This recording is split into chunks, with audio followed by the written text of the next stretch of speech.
Below the surface of a remote cave in southern China, a narrow shaft descends into absolute darkness. Two skilled divers push beneath the surface into suffocating depths. At 166 meters, everything changed. One disappears. The other fights against time and silence. It is not just exploration, it is survival. Juidun Cave lies in Duanzhangzhou, a region in southern China, known for its karst landscapes and deep hydrological systems. Its underwater passages are narrow and vertical, plunging into depths few divers ever dare to reach. The cave attracted a small group of experienced divers eager to explore the unknown, but the environment was unforgiving. On April 18, 2014, two close friends, Wang Tao and Wang Yang, entered Judan Cave, accompanied by support diver Jupiter. All were experienced cave divers who planned to reach and explore depths beyond conventional cave limits. With care, they descended, laying guideline arrows along the way, aiming to mark their route and allow a safe return. They reached 164 meters when Wang Tao placed a guideline arrow, an attempt to secure their path. As they ascended toward 130 meters, panic struck. The guideline had vanished. After a frantic search, they managed to relocate it, temporary relief in the silence. Then, nearing 120 meters, Wang Yang spotted a distress signal. Wang Tao was running low on gas. In a heightened act of devotion, Yang gave his regulator to Tao, and they began a shared desperate ascent along the line. But near the decompression bottles, tragedy struck. Wang Yang turned and saw Wang Tao floating away unreachable. Within a heartbeat, Tao vanished into the darkness. Facing mountain panic, Yang clung to his long hose, retracing the line upward, but Tao was gone. Surrounded by silence and dwindling air, Wang Yang continued ascending alone. He located the 1875 stage bottle at 75 meters and switched to it. Though isolated and disoriented, he pressed on. With only 40 bar remaining, he risked reaching for the 2135 bottle, bypassing the one at 1845 meters, hoping to circle back later. At 90 meters, facing mental and physical collapse, Yang seized an EN35 bottle and commenced a rapid ascent, leaving planned decompression stops behind. A fight for life, each breath a battle. Unfortunately, details of Wang Yang's final outcome are not conclusively documented in available sources. The event became a chilling reminder of cave diving's unforgiving nature, even for the most experienced. The loss of Wang Tao and the stark sacrifice made by Wang Yang exposed a thin line between risk and catastrophe in ultra-deep cave exploration. Without formal publications on its aftermath, the story endures in niche diving accounts, serving as a cautionary tale to divers pushing depth limits without fail-safe redundancy. Two friends dove into darkness, tethered by trust and a line. One vanished. The other returned with nothing but memories and a broken guideline. In the depths below, training equipment and empathy are vital, but once reality fractures, there may be no turning back.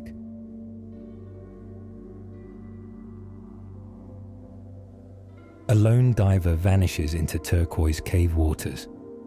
4 tanks strapped at his sides. A powerful scooter in his grip. Hours later, rescuers find him face down, less than a meter from the equipment he could have used to save himself. No obvious equipment failure. No dramatic struggle, just silence. How does someone so experienced, so prepared, disappear in a place he knows well? This is the tragic Cenote Odyssey incident, April 23, 2022. A 32-year-old Russian diver, certified skilled surveying, never returned. Surrounded by lines he helped lay, gear fully functional, and yet dead. What went wrong in the depths of Oxbel Ha? Today we dive through the final dive, the search, and the hard lessons beneath the still blue water. Beneath the jungles of Quintana Roo, Mexico, lies one of the most extensive cave systems on Earth. Oxbel Ha. Over 435 kilometers of submerged passages stretch through limestone corridors, connected by dozens of cenotes, natural sinkholes that open like blue eyes in the forest floor. To divers, Oxbel Ha is both a wonder and a warning, breathtakingly beautiful, yet unforgiving to even the most skilled. One of its many entrances is Cenote Odyssey, a serene pool that conceals a gateway into miles of twisting cave. It had become a popular site for exploration, survey work and training. Strong guidelines run through its passages, scooter use is common, and multiple jump lines lead to side tunnels. The system is designed for professionals, those with redundant gas supplies, precise planning, and advanced certification. On April 23, 2022, a 32-year-old Russian diver, trained and certified in cave diving, entered Odyssey alone. He carried 4 tanks, a scooter, and lights. This was not a casual dive. It was planned as a deep survey, and by all accounts, he had the training to complete it. But as hours passed with no sign of him at the surface, concern turned to alarm. Friends and fellow divers knew the rule. In caves, time is survival. The longer he remained below, the slimmer the chance he was coming back alive. On April 23, 2022, the diver, identified in reports only as a 32-year-old Russian national, his name withheld at the request of his family, slipped beneath the surface of Cenote Odyssey. Equipped with 4 tanks, multiple lights, and a scooter, he entered the cave alone for what was planned as a survey dive. By all accounts, he was properly certified and experienced in overhead environments. For several hours, there was no sign of trouble.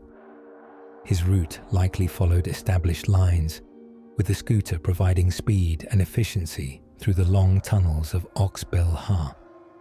But when his expected return time passed, concern spread quickly among fellow divers on the surface. A search began. Less than a kilometer inside, in a broad passage where several lines intersected, they found him. He was face down on the floor, motionless. His scooter lay close by, tank still attached, gear intact. There were no signs of entanglement, no broken hoses, no frantic struggle etched into the silt. Gas remained in multiple cylinders. It was a scene both haunting and puzzling. A diver with the training, equipment, and proximity to safety, yet lifeless, as if the cave had claimed him without warning. What happened inside Odyssey remains one of the most unsettling mysteries in recent cave diving history. The diver's equipment worked. His gas supply was more than sufficient. His scooter was functional and positioned close to him, and yet he had not used it to escape. Investigators considered several scenarios. He may have suffered a sudden medical emergency, heart attack, stroke, or seizure that left him unable to act. Another possibility was severe disorientation or narcosis, though his depth did not make gas narcosis likely. Some suggested that carbon dioxide buildup from overexertion could have triggered panic, confusion, and rapid exhaustion. What is certain is that he was close to safety. Divers who recovered him reported that he was less than a meter from one of the permanent lines that led directly to the exit. His regulators were still in place. Cylinders contained usable gas, and no sign of entanglement or impact was found. In those final moments, alone in the dark, the diver likely realized too late that something was terribly wrong. Whether his body betrayed him or his mind slipped into confusion, we may never know. In a system mapped with his help, the cave held its silence and kept him forever. When the diver failed to surface, fellow explorers at Cenote Odyssey quickly organized a search. Time was critical. Every minute that passed reduced the chance of finding him alive. Experienced recovery divers prepared to enter the system, laying fresh lines to avoid adding another tragedy to the day. The passages were familiar, but the atmosphere was tense. Odyssey is part of Oxbel Ha, a labyrinth that has taken lives before. The rescuers advanced cautiously, scooters and lights cutting through the still water. Less than a kilometer inside, their beams revealed him. The 32-year-old Russian diver was lying face down on the cave floor. His scooter rested nearby, tanks still clipped to his harness. Nothing appeared damaged or out of place. Bringing him out required patience and precision. Divers secured his body, then guided it carefully along the permanent lines toward the cenote. Hours later, they surfaced into the twilight. Waiting above were officials, friends, and local authorities. Their hopes extinguished the moment the recovery team emerged. The rescue had ended not in celebration, but in silence. Another diver, fully equipped and experienced, had been lost to Oxbel Ha's unforgiving depths. The death at Cenote Odyssey stunned Mexico's cave diving community. Here was a diver who had the certifications, the equipment, and the familiarity with the system, yet none of it was enough. His loss echoed a truth long understood among explorers. Caves can turn lethal without warning, and preparation offers no absolute guarantee. The recovery team emphasized that there was no equipment malfunction. His tanks carried gas, his scooter operated normally, his light still burned. The cause was left to speculation. Sudden health failure, carbon dioxide buildup, or a moment of disorientation in the wrong place at the wrong time. For fellow divers, it was a sobering reminder. Redundancy, training, and guidelines reduce risk, but cannot erase it. Solo diving in vast systems carries dangers that no checklist can fully control. Authorities never released the diver's name, honoring his family's request for privacy. But among those who dive Oxbel Ha, his story became part of the cautionary lessons passed down to students and explorers.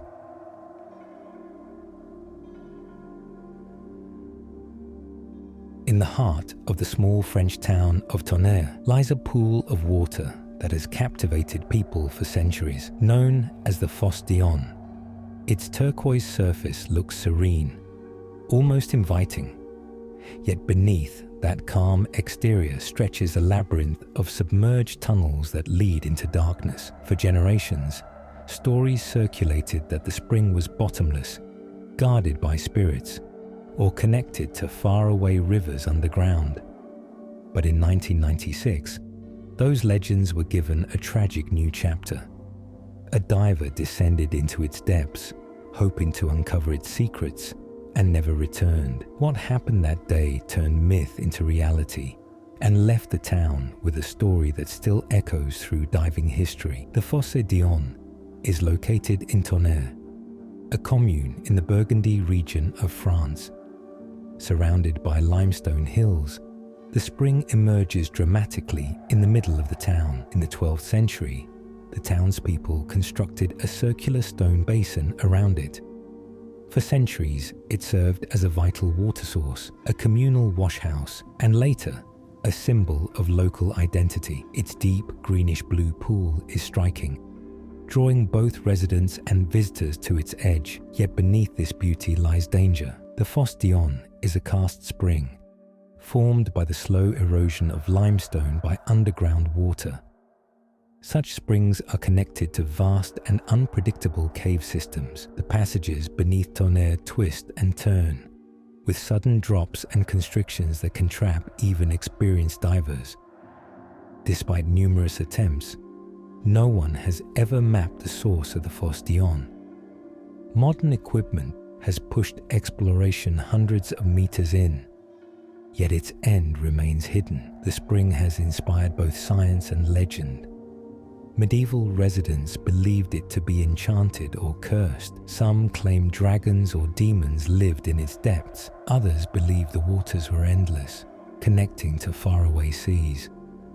The very name of the town, Tonnerre, meaning thunder, reflects the awe the spring commanded. Scientists, on the other hand, have tried to measure the flow and understand its geological structure, but the system has resisted complete understanding. For divers, the Fosse Dionne offered an irresistible challenge.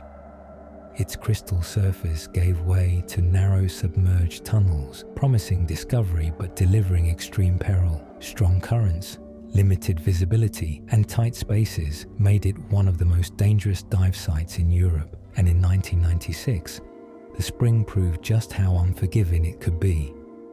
By the mid-1990s, the Fosse Dionne already carried a reputation that balanced between fascination and fear. Divers from across France had spoken of its dangers. Local authorities discouraged exploration, but restrictions were not always enforced. To some, the risk only heightened the sense of adventure. In 1996, an experienced diver traveled to Tonnerre to descend into the spring.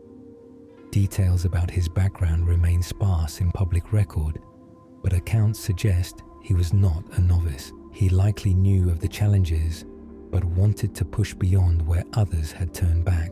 The goal was not treasure or fame, but the simple yet powerful lure of solving a mystery that had resisted human exploration for centuries.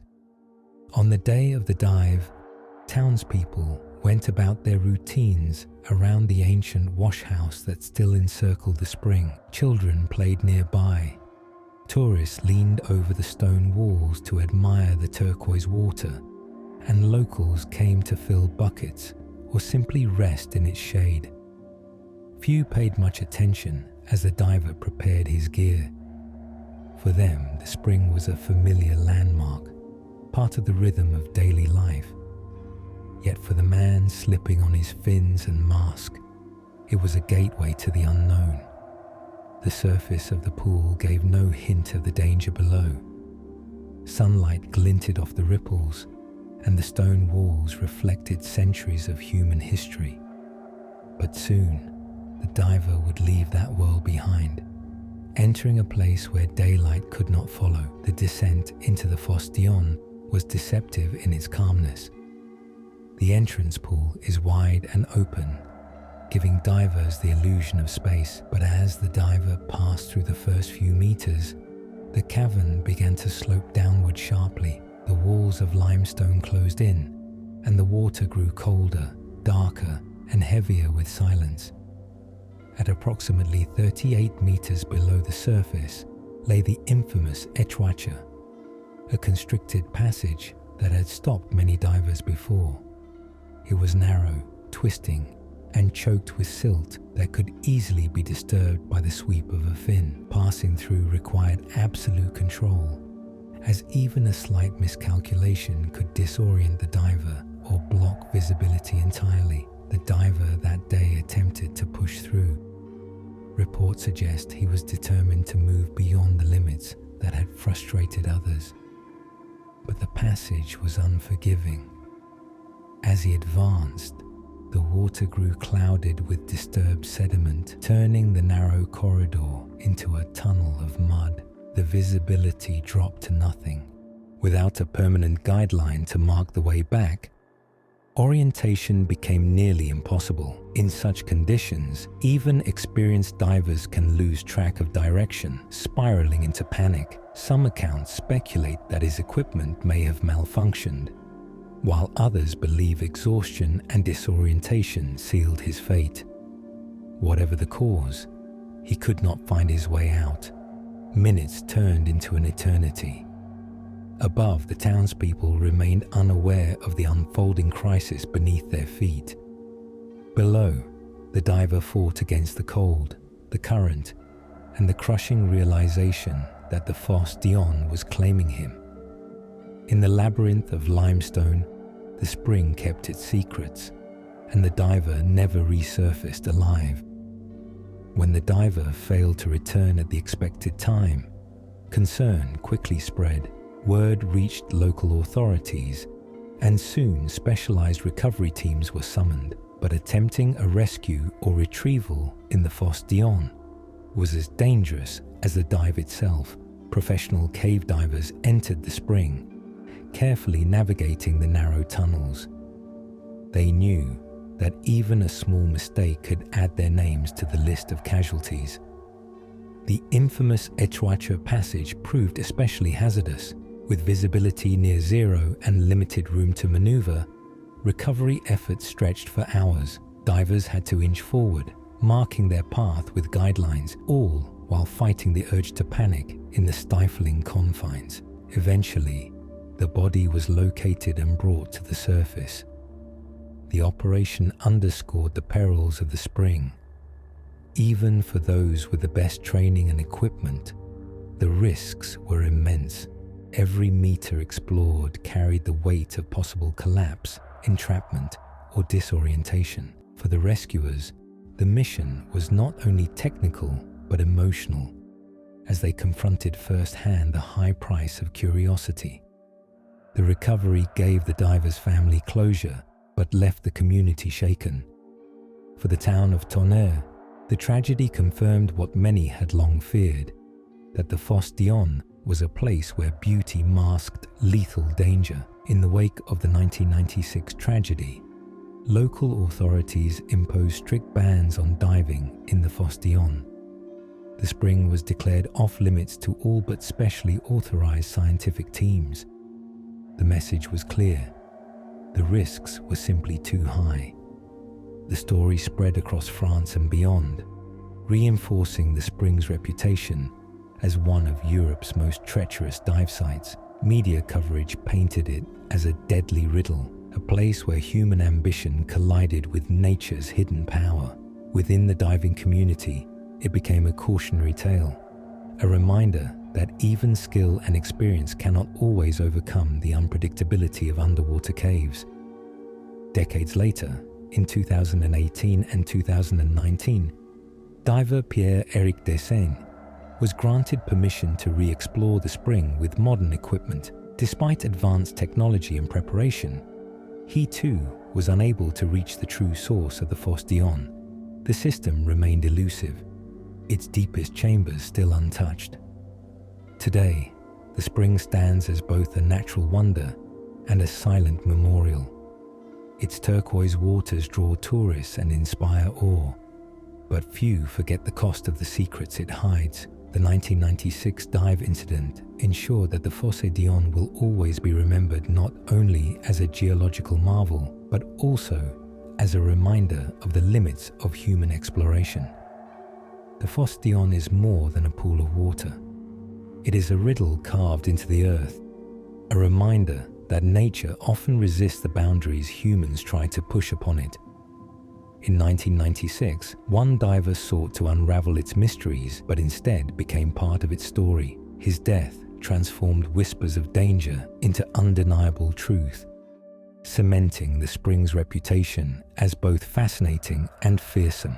As the waters still ripple quietly in the center of Tonnerre, they conceal within them a powerful warning. Some places are not meant to be conquered. Some mysteries are best left undisturbed. And beneath the surface of the Fosse Dionne, the silence of that lesson endures.